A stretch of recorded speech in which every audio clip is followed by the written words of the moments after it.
Wassail, beautiful people, it's my birthday, yay, happy birthday, yay, yay, yay, yay. Oh, I do love a birthday, even though I'm not 12. So, musical Alchemy of Astrology deck here. Let's just dive straight in. Oh no, hang on. There's a title that I've got to follow. I forgot. So I was having a chat with Chrissy, and we were going through many things, and this phrase came up: being witnessed as a galactic lunatic. So she suggested I should make that the title of a reading. And I think I should make it the title of a birthday reading. Being witnessed as a galactic lunatic. There's so much to unpack. So, it's my birthday, yay! So, I'm open to all gifts. Also very giggly. So, being witnessed as a galactic lunatic. What is it? What do you want to tell us about that, please? Make. You see, tuning into the natural world, that's the point. If you tune into the natural world, plants will talk to you and you will feel like a lunatic. I'm going to keep shuffling for a minute. It's 5/1, so May the 1st, that's my mother's birthday. Signs are all about, oh, that one's gone on the floor a long way away, and there's one in the deck that I can't get out. So this is something that's around, but I can't see it. Air. Rational thought editing. I'm going to leave a gap because I need this one. So this is a done deal. Whoa! It's tomorrow. It is a done deal. This will happen tomorrow. So it's interesting because I'm very excited because my birthday is falling in an eclipse tunnel, and I was actually born in an eclipse tunnel, for those that don't know. Logical, clear thinking, cerebral accord, the breath of life. I can't see it coming. I'm not sure that that's about being witnessed. Though, I'm not sure what that's saying.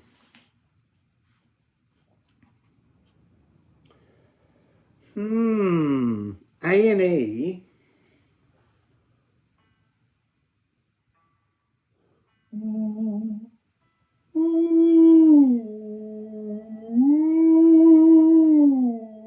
And actually, New Moon in Libra. And there's, so what I am getting is, when the moon goes around the earth, it overplays all of our emotions. It makes us feel like a lunatic. The moon, lunatic. And to go past the moon, to stop allowing the moon to make us overwrought, I've been getting this message, which is you go to the dark side of the moon and you face the sun. And yet there's something about facing the truth of that energy, stepping outside the confines of the global box or sphere and facing directly to the sun, because that is the lagoon. That is the area where all of the spiritual takes place, not the earthbound. So there's something here about a shift. When you're ready to shift, you will step outside. There's a huge wind blowing. You will step outside of that energy. So let's look at the I ams. I am tempered. Seeing nature spirits. Hello. So that's a galactic lunatic. Seeing nature spirits, Akashic remembrances. That's stepping outside. That's interesting. So look, for me, water is the Akashic record. But there's something here about stepping between existing in the cosmic lagoon, the cosmic ocean, which is kind of like a vacuum, a void. And it's within the void that new opportunities can come out. What else do we have here? Returning unbroken dreams to the world. The unbroken dreams are between the dark side of the moon and the sun. I am open. I am tempered. I am open. Resetting. Awakening breath. What was the other one? Breath of life. The breath of life exists in the oceanic lagoon, outside of the sphere of this planet. It's the galactic consciousness energy. It's all the messaging I'm getting at the moment. And then we have I am knowledgeable. The knowledge is in the lagoon. Oh, that's interesting. So there's some kind of, there is all the knowledge of the earth and everything that has taken place within the earth realm in the water. And the water is in the seas, it's in the oceans, it's in the air, it's in the breath that we take, it's in our cells, we pee it out of us. All of that information, which is our blood heritage, ancestry, is here. But the galactic ancestry is out there, past the moon. Air enters the lungs to oxygenate the blood. See, air enters the water that's in the air, enters the body to oxygenate the blood, to give life to the ancestral blood songs. This is about taking a breath, galactic breathing. Lunatic. Oh, happy birthday, yay, yay, yay. If you don't know that version of Happy Birthday, it's by Altered Images, which is interesting because I think it came out when I was 12, and on Smash Hits magazine you got a badge for different bands, and I got that one and I loved it, and I used to wear it on my blazer, I think until I was told to take it off. So what else would you like to say? There's a realm here because it's air. And air is, cardinal air is obviously Libra. Fixed air is Aquarius. Mutable air is Gemini. Gentle wind chimes. So we have F sharp, G flat.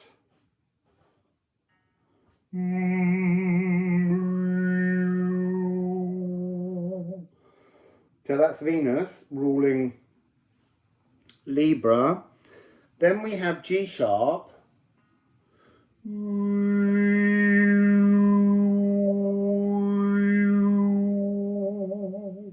So that's Mercury. So that's ruling Gemini, the mutable frequency. And then fixed has two rulers. In the old system, it had Saturn, which is the F of the natural world, divine masculine frequency, non-judgmental. And it also has B in the modern system, which is Uranus, Gaia, Uranus. So that always fascinates me because it's consciousness.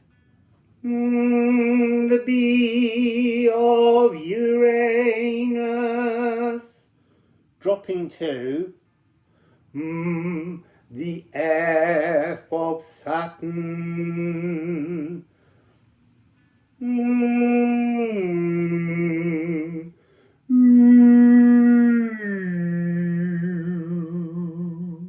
So there's something there about the galactic consciousness is in the lagoon, coming down and settling into the world, into the environment, becoming one with nature, seeing nature spirits. I can see you.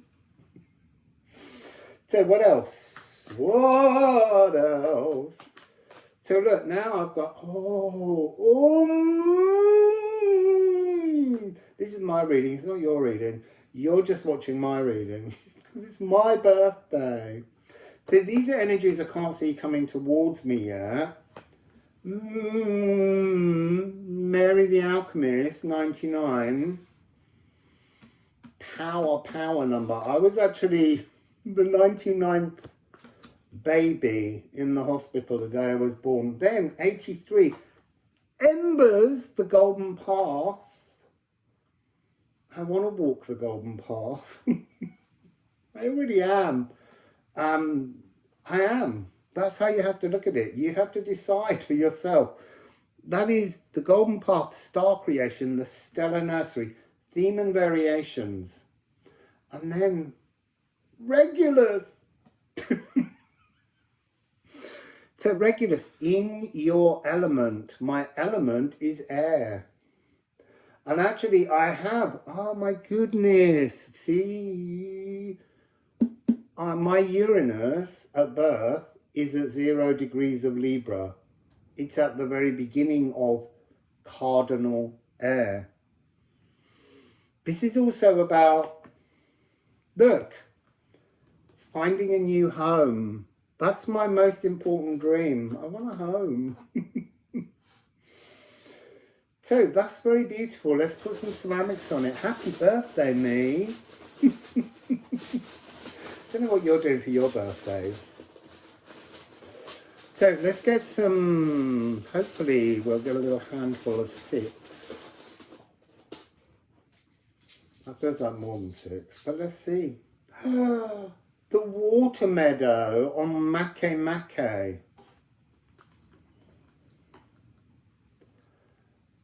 The whole of nature is blooming with emotions for me.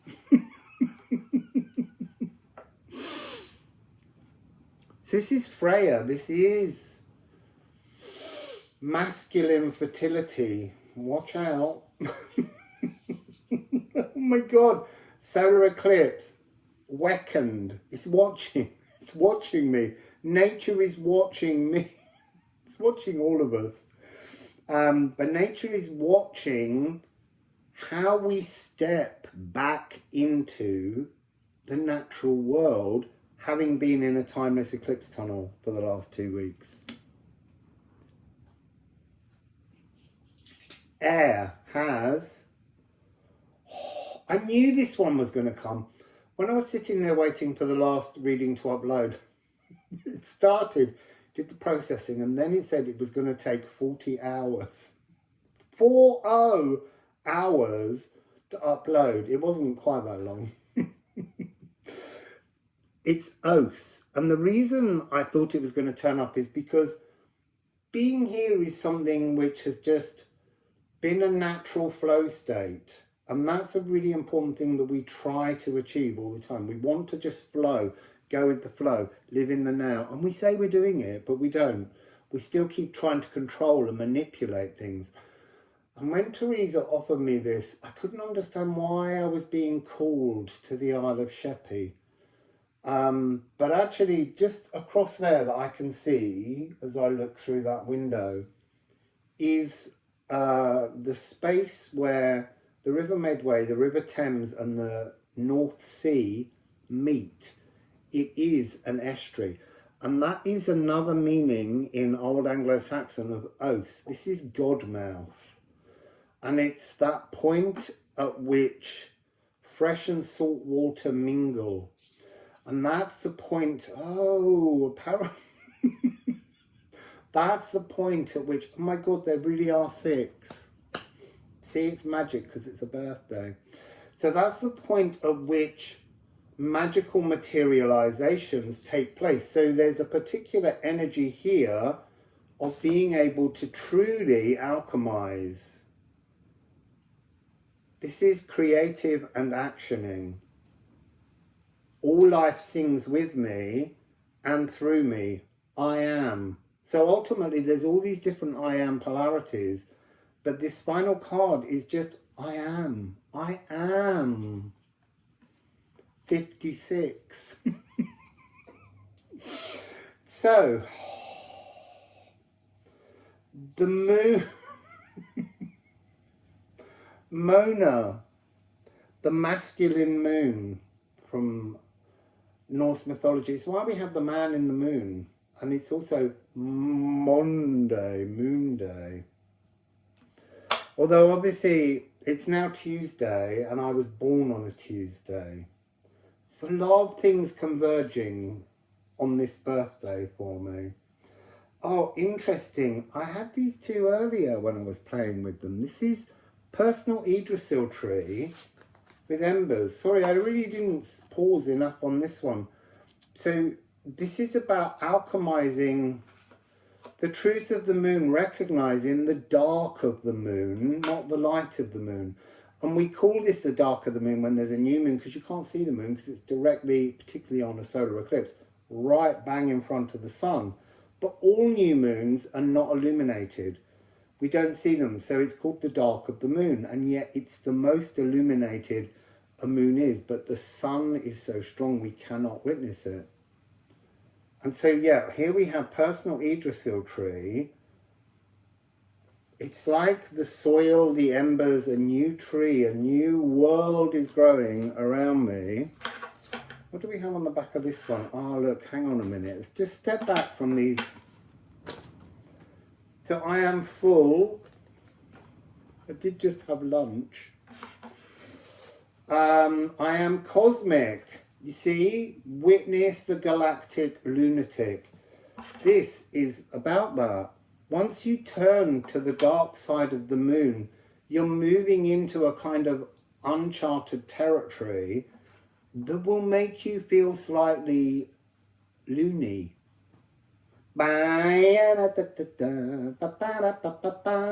Looney Tunes. So, and there is a thing about the tune of the moon rattling around the heavens in the Liffruma deck.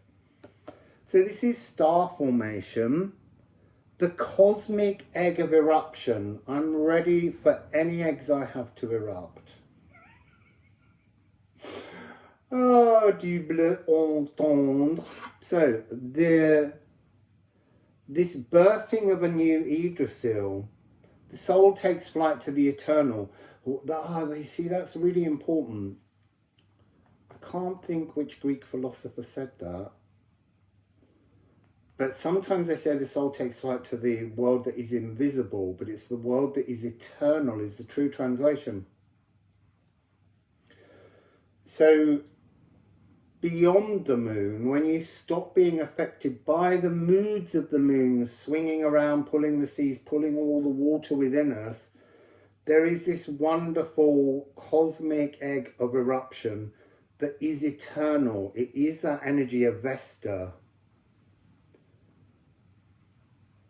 You see, it's interesting. Because these are later cards, on the negative side, they have shades and light. It begins to be less obvious which is the darkness. So here there is I am the magic within. Sweep up or sweep forwards. The phoenix births from the heart of the soul. And this is the water phoenix, and this tattoo on me is a water phoenix. So it's all tying in. So that has the Personal Yggdrasil Tree-esque. Regulus has, see, it's so beautiful. It has Condor. It has the cosmic flame.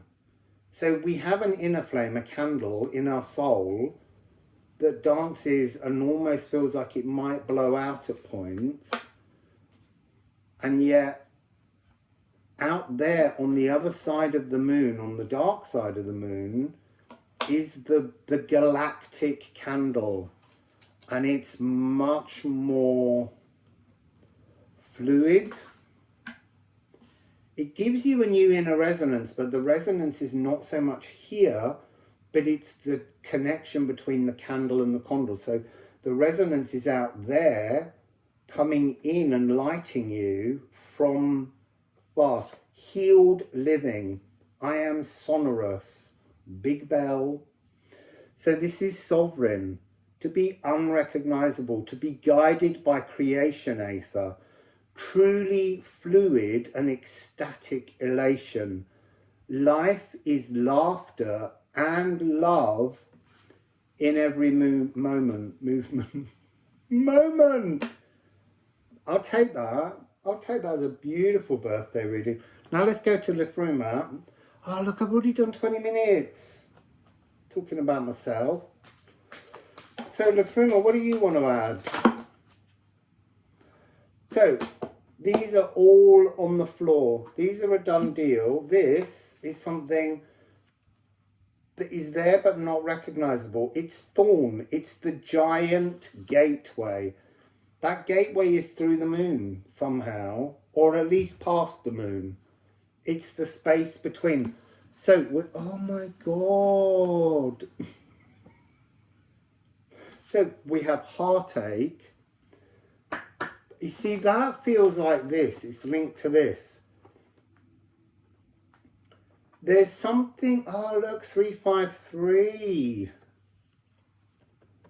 There's something in these two cards that talks about a fear of stepping over the threshold to the galactic side of life because of the lunacy that would be associated with it. And look, there are many things I experience that I don't share because I just worry that everyone's just going to go, you're Gaga. But look, Lady Gaga's done quite well for herself. So there is a divine spark. It's almost like this is the cobwebbed lagoon beyond the moon. Because we're just too frightened to step there. We have glimpses there. Oh, you see, look, this card has this card inside this card. So this is talking about fractals. Little bit bigger, vast. The energy of everything. The divine spark. Dripping with anticipation. In the doomed gloom, there is just the gleaming glow of the flame billowing. That's what I was getting when I was talking about the inner candle. I was thinking there's a word when it nearly guts. Billowing. It's billowing. To spark and ignite, bellow the light that aches into all the corners to illuminate. Look, we all have to step outside the moon.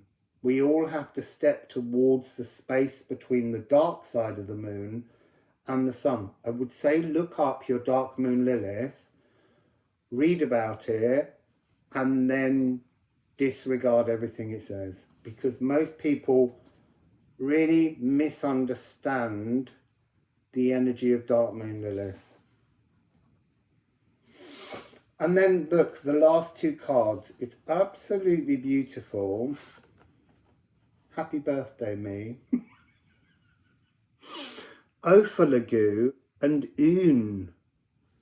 There is awaiting an energetic cape, but the Ophalagu is the higher cosmic ocean. I don't know where it is, but I know it's the journey past, once you're on the golden path, once you've left behind the path of gold, this earthbound static world, once you decide to go into the area of lunacy, once you witness that transformation from the stagnant labyrinth, there is this other surf the highest oceanic cosmic crest dancing and breaking at the feet of the Elven Ring.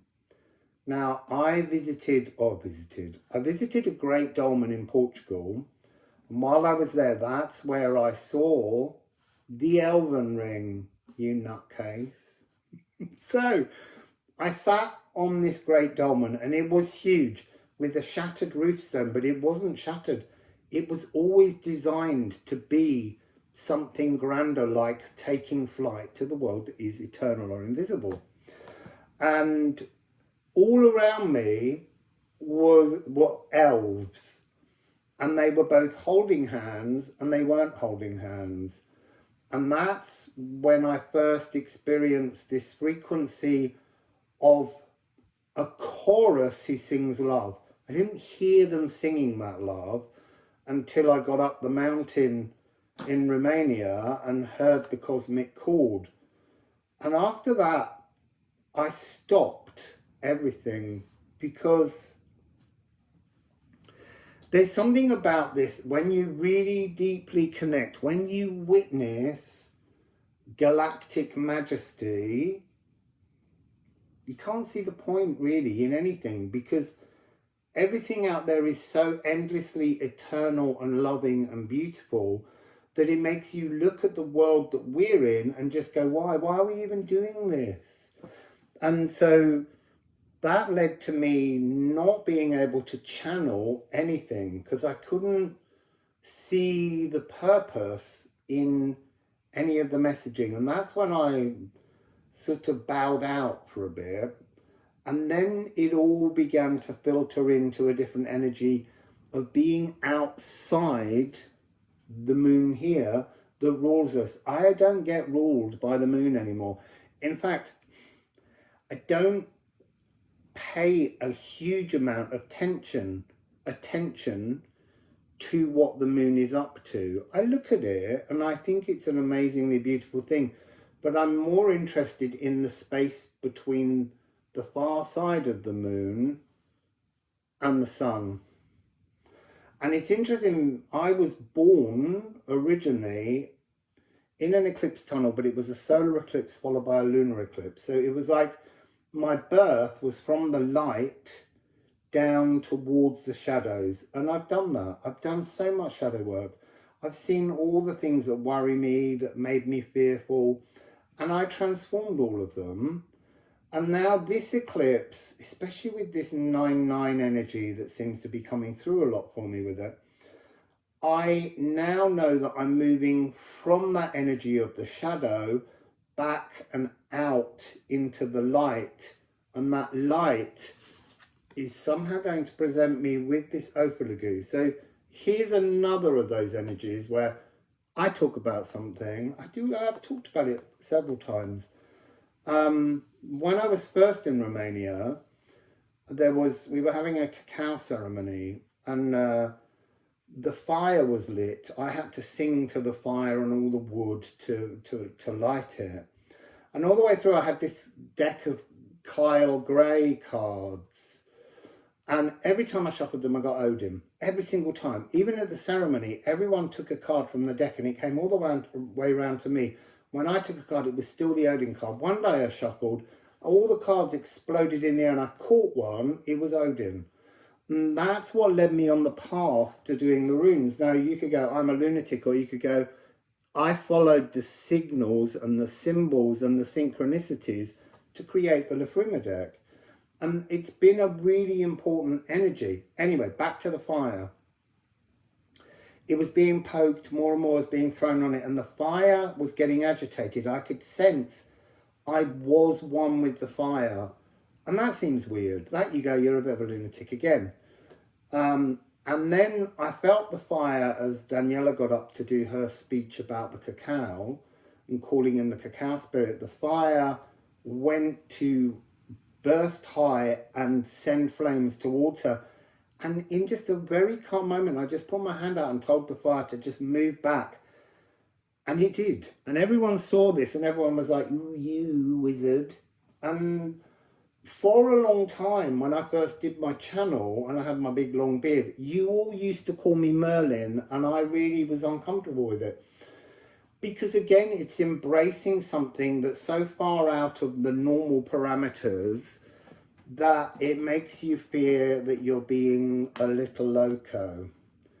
But I'm here to embrace my lunacy, because all the messages coming in now are galactic opportunities, and they seem wonderful and marvelous to me.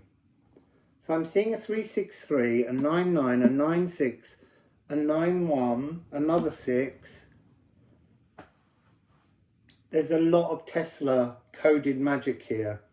1, 2, 3, 4, 5, 6. I've got 6 9s. You know, 6 times the divine. That's got to be a good energy to work with. So let's just put some ceramics on there. It's half an hour. This will never upload. But it is my birthday, so I can be a little bit longer.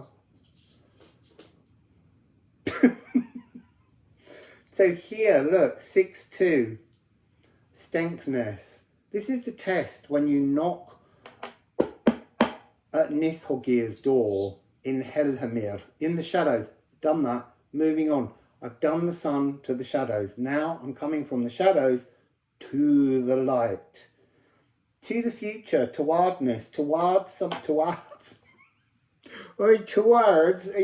I said to him, you know, he's been going forwards, now we've been going backwards. And then, oh look, the future is now. My future, not yours, is now. So that's interesting, because I feel in the Liffruma deck, the card of the past, the Swelgeness, talks about how Urtha, the Norn of the past, tries to trick you, and that you have to strike Urtha dead. She's not here now, she's gone. All I have is Skald and Verdandi. So I just have the future now. And that was a phrase that I kept calling with a hyphen in, the future now. It's here. It's here for me anyway. Good luck with finding yours. So I'm just going to look at the bottom of the decks. There we go. Hell. Hell is Helhamir. Hell is where you knock on the door of Nithogir. Hell is the light returning after all the pain. And I've had some pain. And then on the bottom of this deck, Moon in Cancer. So Moon at home in the Moon sign, which is intuition initiations, orchestra in residence, clearing noxious emotions, moving past the Moon in its, what do I want to say here? In its usual ambivalence, moving past the Moon. Hell is a little like Dark Moon Lilith. She's the light past the darkness. But you can't see that unless you journey through the darkness, through the heartache, through the difficult portals, and then move into the Ophilogu. So see, I'm rubbish at telling stories. So when the fire moved back, when the fire moved back, I then, oblivious to most people, I kept asking the flames of the fire, since I was one with the fire in that moment, to show me different colours. So if I said, show me green, the flames turned green. Show me yellow, the flames turned yellow. I was totally at one with the element of fire. And when I left, I was gifted with an Ophilogu, which is why this card is called Ophilogu. Ophilogu means cape. This is an energetic gift. It's a 3-6-6-3 rather. It's a Tesla code energy that's gifted by divine beings, or by the divine, or by you as a divine entity, because we're all divine. And it was called Odin of the White Raven. And then I was so embarrassed by it and didn't talk about it very often.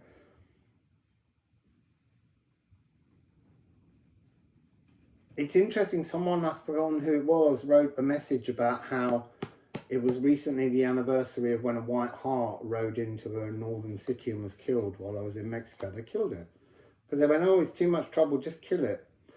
and it seemed very odd, but in this card there is a white heart that looks up with its nostrils flared. That is that energy. I wrote that into that card deliberately. And look, if you look very, very, very carefully, here is the deer's ear, head and nose, and then down to its legs and body. And this is its fiery, wondrous antlers. There's lots of things hidden in those cards that people haven't spotted yet. So that's today's reading. It's my birthday. I get so excited by birthdays. I waited till it was sunny and now it started raining again. So I don't know what's that saying, because I always have sun on my birthday, but obviously it's not my birthday when I'm recording this. It's my birthday when you're seeing it. Bendy time again. So have a beautiful time. Tomorrow the reading will be all about the solar eclipse. I own that. So yeah, solar eclipse tomorrow, and then that tunnel's done and we'll see what's coming. There's something big coming at the solstice. I can feel it. Maybe I should go to Stonehenge again. Loved it there. Anyway, love. Oh, happy birthday, yay, yay, yay. So if you want to send me a gift, it's in the description box below. I just burped, I'm so sorry. It was my pasta lunch. Wassail, beautiful people.